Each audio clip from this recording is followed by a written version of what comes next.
こんにちは、ジャイアントストア熊本の近藤です。今回は初心者でも扱いやすいジオメトリーを採用した軽量アルミフレームに伸縮性の高い新型モーターを採用したスポーツ e バイクエスケープ RE プラスのご紹介です。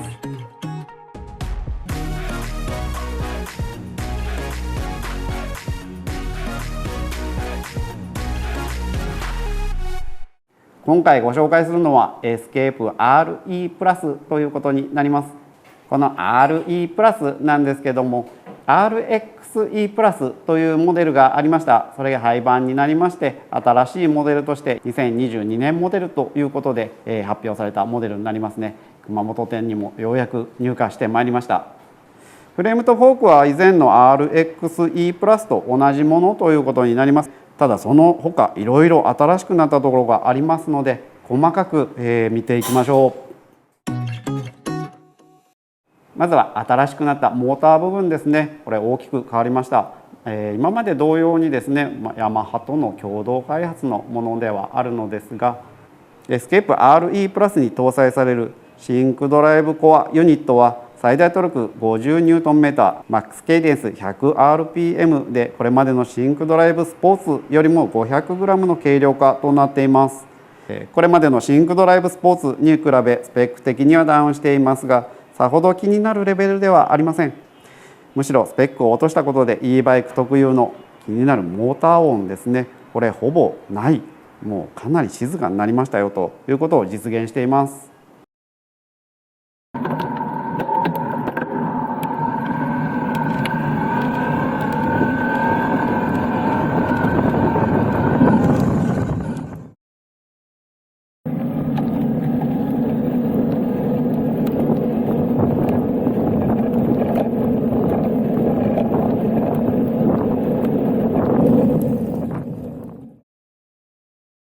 さらに以前のモーターが 70Nm だったのに対し新型モーターは 50Nm とトルクがちょっと小さくなりましたね。ただ乗ってみると通常の走行であれば問題なかったです。それから坂道もそんなにパワーが落ちたなというふうにはあまり実感できなかったなというふうに思いました。必要十分な性能と軽さを両立したモーターだなと思います。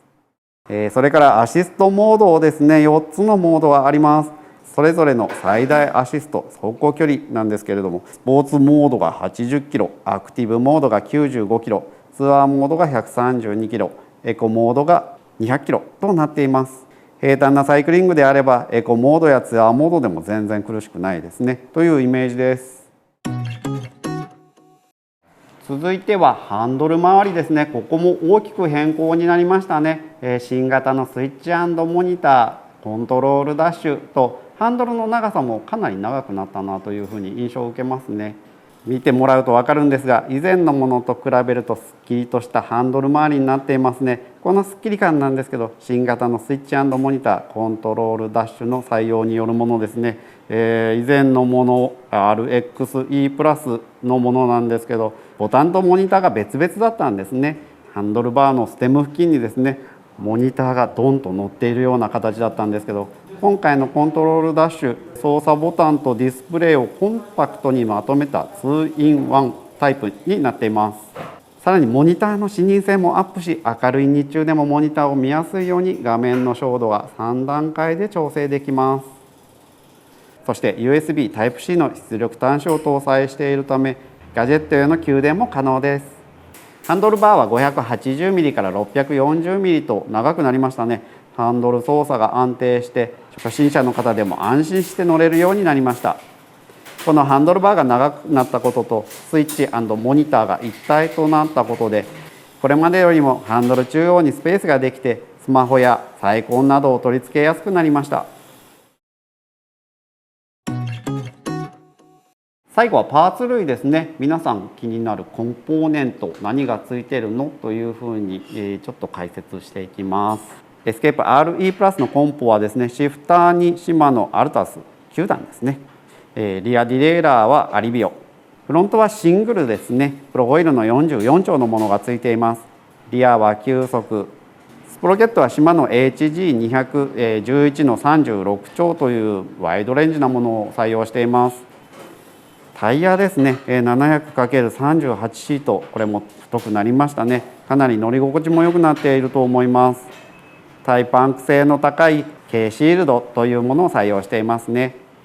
チューブドのタイヤとなります。チューブが中に入っています。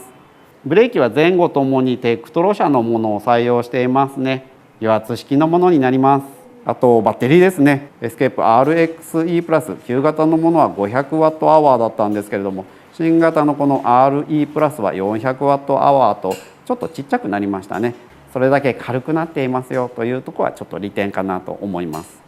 少なくなったと言ってもですね、実際の航続距離はスペック上1割程度減少となっていますね。普段使いではそんなに気になるレベルではないのではないかなと思います。これバッテリー容量的には2割ほど減っているんですけども、航続可能距離は1割しか減らなかったよというのはやっぱり軽量化であったりモーターの最適化であったり、そのあたりで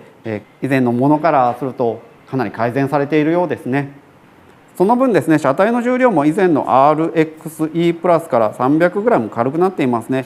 XS サイズで 19.7 キロとなっています。今回2022年モデルのエスケープ RE プラスをご紹介してきたわけですけれども、最初にもお話ししましたね。RXE プラスが廃盤になって RE プラスという名前に変更になりました。フレームやフォークはそのままなんですけれども、新型のユニットやディスプレイを採用することによってですね、より街乗りに適したスペックとして新たに登場したモデルとなっています。私も実際乗ってみました。で、そうですね、パワー感皆さん気になるところかなと思うんですけれども、ニュートンメーターで言えば少し、パワーダウンしているなというスペック上ではそのようになっているんですけれども、それほど大きくパワーが落ちたなというふうには私は感じませんでしたね。いろんな e バイクを乗り比べた方であれば、これ分かるかもしれないんですけど、ここまで大きくは変わらないなというふうに思いました。それよりもですね、モーター音が小さい、これ大きな特徴だなというふうに思います。e バイクなんでモーター音多少してもいいんじゃないのと思われるかもしれないんですけど、モーター音が小さい方がより普通の自転車のように走れるんですね。これ乗っていると気分的に大きくこれは違うんですよね。静かな方が普通の自転車により近いなというふうに思います。これとっても大事なことだと思うんですよね。e バイクに乗っているんだというのを感じさせない、スポーツをしているんだよ僕はというのをとっても強く感じることができます。パワーの部分で言うとですね、ジャイアントからも出ていますファストロード E プラスという機種がありますね。これにはかなわないなというふうに私は思いました。峠道行きたいんですよねとか、もっと長距離走りたいんですよねサイクリングでっていうことであれば、やはりファストロードの方が私は適しているんじゃないかなというふうに思います。でも街乗りで通勤通学で使うんですよ、坂があるんですよということであればですね、この RE プラスでも快適に乗れるんではないかなというふうに思います。それからそうですね、ハンドリング、ハンドルバーが長くなりましたね。これファストロードと同じぐらいのハンドル幅になっているんですけども、ファストロードに乗った時ととっても感覚が似ているなというふうに感じました。ハンドリングは結構向上しているなというふうに思いますね。それからコントローラーやモニターも小さくなりましたね。かなり以前のモデルと比べるとハンドルスペースに空きができたなというふうに思います。RXE プラスと比べると RXE プラスの時代はですね、タイコンを1つつけるのもちょっとどこにつけようかなというような形になっていたんですけれども、これだったらどこにでもスマホでもつけることができるなというふうに思います。コントローラーの画面もかなり照度が高くなっているなと。以前のモデルは日中ですね、ライトをつけるとバックモニターが光ってくれるんで明るく見えてたんですけど、ライトを消した状態ですとモニターがちょっと見にくいんですと言われた方がお客さんの中に1名いらっしゃいましたね。私もちょっと暗いかなというふうに思ってたんですけども、今回のモデルではかなりはっきりくっきり見えるようになりました。操作性は従来通りですね、ハンドルから手を離すことなく切り替えはできます。モードの切り替えもできますんで、操作性に関してはあまり変わってないな、もうよくできてるなというふうに思います。モニター小さくなった割にはとっても見やすいので、私はこの方がいいんじゃないのというふうには感じますね。今回はジャイアントエスケープ RE プラスをご紹介してきたわけですけれども、ジャイアントには電動の e バイクたくさん種類が揃っています。他にもラインナップいっぱいありますんで、他の動画も出してますんで、そちらもご覧いただくといいかなというふうに思います。先ほど言いましたファストロードも出してますね。気になる車種があればそちらもご覧ください。ただですね、価格変動になっているものもありますね。なので以前の価格とちょっと値段が違うじゃんというところあったりもしますけれども、ちょっとそこを注意していただけるといいかなと思います。熊本店に入ってきましたこの車体なんですけど、実は試乗車です。試乗車として、取りました。仕入れましたので、お客さんに乗っていただければと思います。試してみたい方はですね、是非、お店で試乗してみてください。全国のジャイアントストアでもですね、e バイクの試乗車あると思います。お目当ての車種があるかどうかは電話なり何なりで聞いてもらった方がいいかもしれないですけど、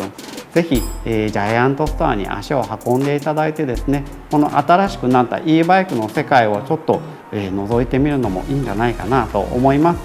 ぜひジャイアントストアへお越しください。よろしくお願いします。